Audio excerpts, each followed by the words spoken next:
오늘 우리가 나눌 하나님의 말씀은 신약성경 디모데전서 제2장 11절부터 15절입니다. 디모데전서 제2장 11절부터 15절입니다. 제가 대독합니다.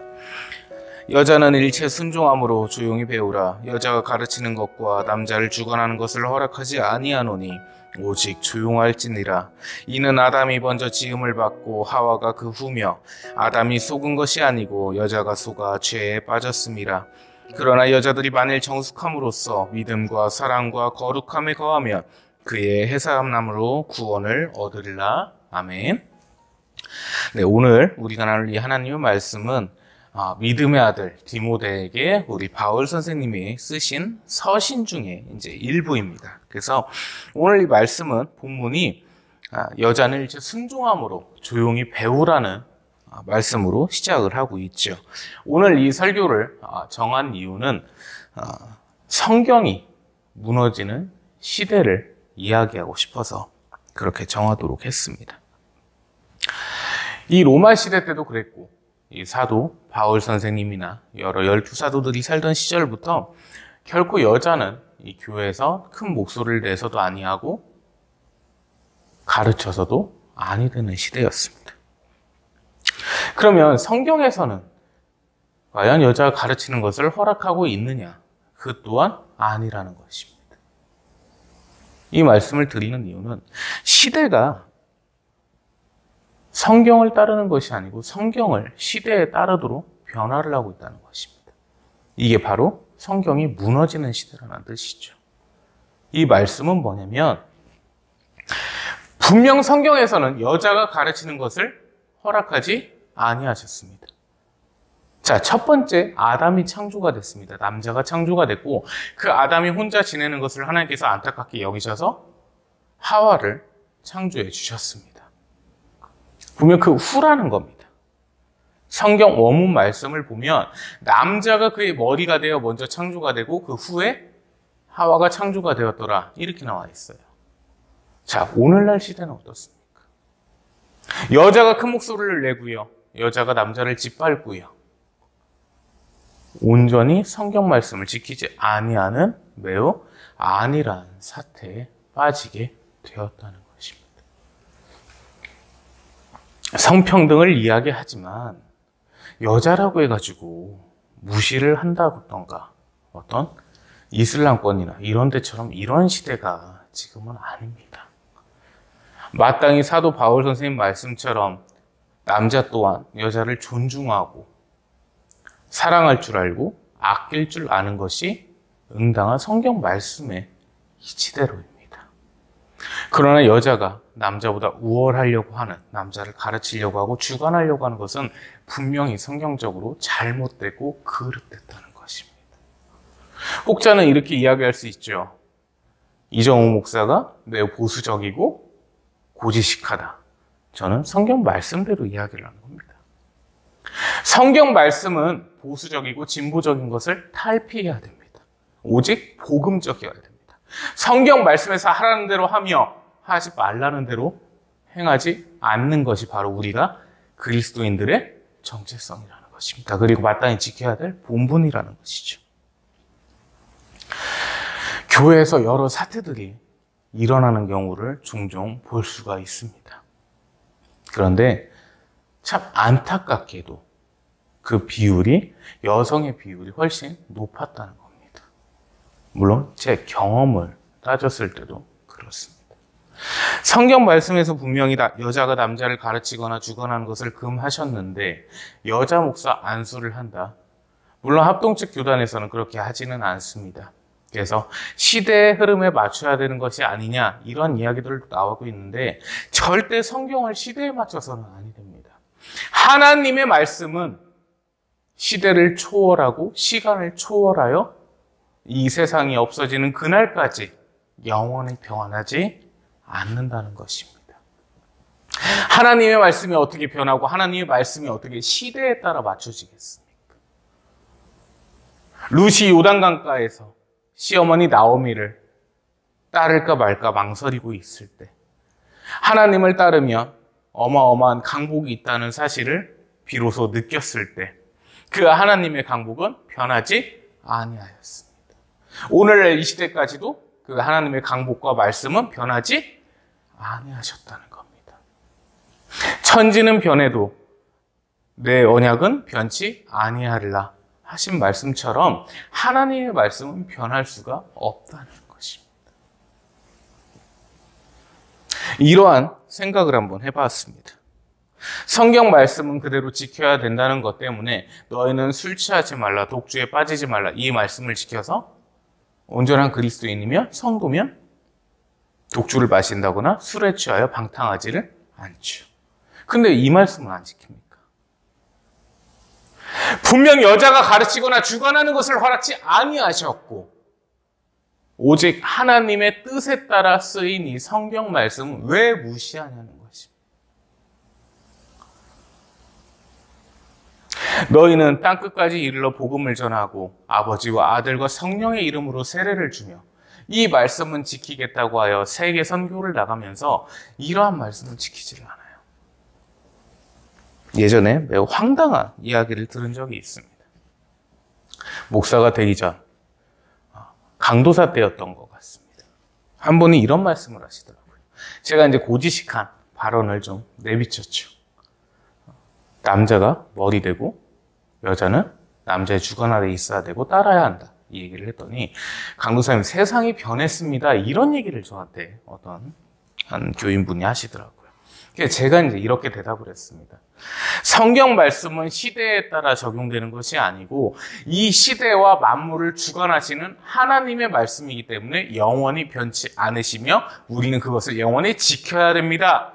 라고 이야기를 했죠. 물론 그분하고 사이가 멀어지긴 했습니다.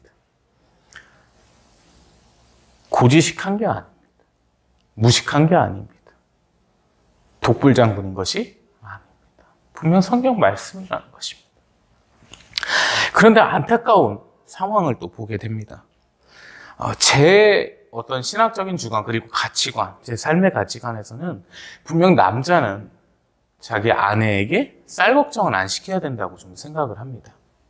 뭐 쌀으려고 하니까 옛날 사람처럼 보이실 수도 있는데 가정에서 충분한 경제와 충분한 여유와 충분한 식량들이 있을 수 있도록 그것을 책임지는 것이 남자라고 생각을 합니다. 그러나 요즘 젊은 친구들을 보면 그 부분이 많이 쇠퇴된 것을 알 수가 있어요. 내가 안 벌면 부인이 벌면 되지. 내가 돈이 없으면 같이 벌면 되지. 이러한 아니라는 생각을 하고 있다는 것입니다. 성경 말씀대로 살아가려면 여자의 머리된 남자가 분명 책임을 지고 마땅히 의무를 가지고 성실하게 일해야 되고 가정을 위해 힘써야 된다는 것입니다. 남자 또한 그게 안 지켜지는 거예요. 성경 말씀을 어겨버리는 거죠. 이 시대는 성경이 무너지는 시대라고 할 수 있습니다. 시대에 따라서 환경에 따라 성경 말씀을 적용시켜 버린다는 겁니다. 하나님께서는 하나님의 이름조차 우리에게 허락치 아니하셨습니다. 여호와 하나님, 여호와 하나님, 야훼 하나님이라고 하지만 정확한 발음을 우리는 알 수가 없습니다. 그 발음을 하실 수 있는 분들은 이미 다 돌아가셨거든요. 하나님의 이름조차 허락하지 않으신 하나님께서 말씀하신 이 귀중하고 존귀한 성경 말씀을 이 시대가 시대에 따라 적용을 시킨다는 겁니다. 반복적으로 말씀드리는 이유는 깨달아야 된다는 겁니다.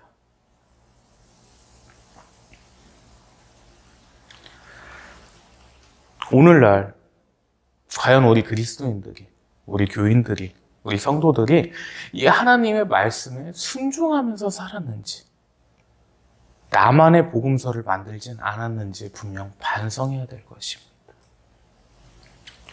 남자 또한 온전한 가정을 위해 힘쓰고 노력하며 성실히 일할 때, 그리고 그 가장을 위해 여자가 순종하고 그 주관 아래에서 현명한 지혜로서 도울 때 바로 성스러운 가정이 탄생하게 되는 것입니다.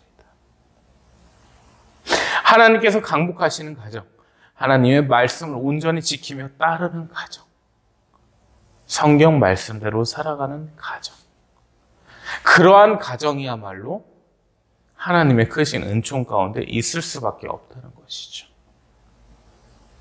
한 가지는 우리가 분명히 기억해야 될 것입니다. 하나님의 말씀은 천지가 변하는 한이 있어도 결코 변하시지를 않으십니다. 하나님의 말씀은 영원하시며 하나님의 말씀은 영원 무궁하십니다. 하나님께서는 어디든 무소부재하시고 전지전능하시고 만물의 주제가 되십니다. 그 하나님의 말씀을 우리가 지켰을 때 바로 우리는 하나님의 자녀가 될 수 있다는 사실입니다. 동성애에 대해서도 이야기가 참 많이 나오는데 이 구약시대 때 동성애자는 돌로 쳐 죽였습니다. 그 이유가 뭐였냐면 하나님의 뜻을 거슬렀기 때문이죠. 남자와 여자를 창조하신 이유가 분명히 있으신 거고 그에 따라서 암과 수루다가 모든 동물들을 만드셨습니다. 근데 그 하나님의 뜻을 거슬른다는 것은 분명 죽는 길로 가는 것입니다. 타 종교에는 모르겠습니다. 적어도 하나님의 말씀을 따르는 사람이라면 그 말씀을 지켜야 되는 것이 맞는 것이죠. 하나님의 말씀을 지키지 아니하면서 어떻게 그리스도인이라고 할 수 있겠습니까? 그자의 정체성이 어떻게 그리스도인이라고 할 수 있겠습니까? 하나님의 말씀은 영원히 변치 않으시기 때문입니다. 적어도 우리 그리스도인들만큼은 적어도 하나님을 따르는 우리만큼은 성경 말씀대로 살아가기를 원합니다. 아니, 살아가야 됩니다. 남자의 역할이 있고 여자의 역할이 분명 존재하기 때문이죠. 막달라 마리아는 누구보다도 예수님을 따르는 여자 중에 한 명이었습니다. 예수님이 너무 좋아서 계속 따라다닙니다. 예수님, 오직 예수님. 그렇게 예수님을 따라다녔지만 예수님께서는 그 막달라 마리아를 사도로 임명하신 적이 없으십니다. 12사도에 마리아가 들어간 일이 없습니다. 막달라 마리아가 들어간 일이 없어요. 성경대로 지켰습니까? 성경 말씀대로 지켰고 성경 말씀대로 살아갔습니까? 사람에게 의존해서 사람의 뜻에 따라 교리를 만들진 않았습니까? 사람의 뜻에 따라 이 조직신학을 만들진 않았습니까? 라고 묻고 싶습니다. 잘못된 교리들을 매우 싫어하는 사람 중에 한 명입니다. 그리고 싫어해야 되는 것이 마땅하고 당연하죠. 그러나 가장 싫어하는 것은 이 성경 말씀을 감히 사람의 뜻에 따라 좌지우지해서는 아니 됩니다. 마음대로 요한계시록을 해석하고요. 마음대로 덧붙이고요. 마음대로 해석해버리는 것. 그것은 바로 저주받는 행동입니다. 우리는 이 성경 말씀 문자 그대로를 받아들여야 되고 그대로를 믿어야 됩니다. 어떤 목사님이 이런 얘기를 하시더라고요. 2000년 전에 예수님이 문둥병자를 고친 것이 나랑 무슨 상관이냐. 정신 나간 소리입니다. 아주 무식한 겁니다. 목사로서의 자격이 없습니다. 말이 거칠다고 해도 할 수가 없습니다. 당연합니다. 목사가 그렇게 얘기를 해서는 안 되고 목사를 떠나서 그리스도인이 그렇게 얘기해서는 안 됩니다. 예수님께서 분명 문둥병자를 고치셨고 그 문둥병자가 하나님께 영광 돌리게 하셨습니다. 맹인을 고치셨고 맹인이 하나님께 영광 돌리게 하셨습니다. 하나님의 역사는 시대가 변해도 영존하십니다. 아멘입니까? 하나님의 말씀은 시대가 변해도 변치 않으십니다. 하나님의 말씀은 시대가 변해도 우리가 지켜야 됩니다. 그것이 그리스도인의 정체성이고 마땅히 지켜야 될 의무와 책무입니다. 이 한 해는 이 하나님의 말씀 안에 있는 모든 가정들이 되시기를 축복합니다. 예수님께서 함께 하시는 가정, 그 하나님의 말씀을 목에 칼이 들어와도 지키는, 시대에 따라 변하지 아니하는, 늘 순종하고 순전히 의지하는 그런 가정들과 개인들이 되시기를 주 예수 그리스도의 이름으로 축원합니다. 오늘 이 디도서 그렇게 길지 않은 성경권 중에 하나입니다. 이 말씀이 그렇게 길지를 않아요. 그래서 이 디도서 말씀을, 디모데전서 이 말씀과 디도서 말씀을 우리 함께 이번 주에 묵상하기를 원합니다. 진정 하나님의 뜻을 순종하며 살았는지, 시대에 따라서, 환경에 따라서 하나님의 말씀을 내 식대로 해석하지는 않았는지 반성하면서 우리 이 말씀을 한 주 묵상하기를 원합니다. 기도합니다. 하나님 아버지, 은혜와 사랑과 강복의 감사와 감사를 올리옵나이다. 이 시대를 살아갈 때 성경이 무너져가는, 사람이 우선이 되는 이 인본주의 시대를 살아갈 때 오직 하나님의 말씀에 순전히 따르며 순종하는 저희가 되게 하여 주시옵고, 좌로나 우로나 치우치지 아니하는 그 송아지처럼 온전히 하나님의 말씀을 따르며 그 어떤 것도 바라보지 아니하며 오직 하나님의 말씀만을 마음에 품고 살아가게 하여 주시옵소서. 모든 가정들이 하나님의 말씀 앞에 서서 하나님께 늘 은총을 받고 은혜를 받고 강복을 받는 가정들이 되게 하여 주시옵소서. 은혜와 사랑을 감사드리오며 구주 예수 그리스도의 이름으로 기도 올리옵나이다. 아멘.